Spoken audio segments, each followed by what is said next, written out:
For years now, we've been dealing with college basketball's one and done. Every season, never fails. We go, who are the faces of college basketball? Who are the new players? What's the next wave of NBA first-rounders? Because we get to know them around December, January, February, certainly March. And then just when you fall in love with them, that's when they decide that they're going to go pro. There is one exception, and that's Duke's Grayson Allen. He's a senior. He could have gone pro after his freshman year. That would make him a true unicorn. He had 37 last night, and Duke, number 1 in the country, beats Michigan State, number 2.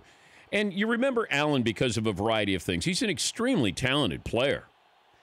But there's an issue with tripping opposing players, and a little time has passed, and Coach K has been very protective. The school has been very protective. They limit the number of interviews. It's on, it's a handful at most. But he shoots like an NBA player. He can get his shot off. He did play a little bit of point last year. He's better as a 2-guard. But here's a guy you do know before we get to March. But what did you expect last night? Grayson Allen was the best player on the floor last night. He's the face of college basketball so far in the early part of the season. Now, that'll change because there'll be freshmen who will rise up, and then we'll think about them going pro. Grayson Allen's one of those Duke players, it feels like, who stays 5 or 6 years. Like Greg Paulus. Greg Paulus, he would still be there if they allowed him to be there. He actually played another sport to stay in college. He went to Syracuse to play quarterback. But Grayson Allen, make no mistake, is a great player, a great college player. I don't know what's going to happen when you get to the NBA because nobody's going to put up with your tripping. Nobody's going to put up with your little pout moves, and you're going to be upset and you're going to be angry. I mean, there were moments where I was genuinely concerned for him. There was the moment on the bench when he exploded.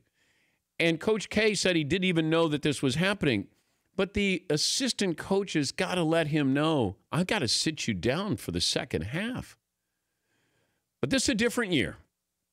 It was good that he stayed.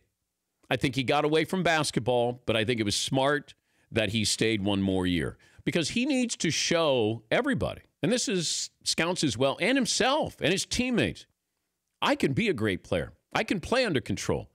I don't get, in these, positions where I'm playing Elon and I'm tripping a player.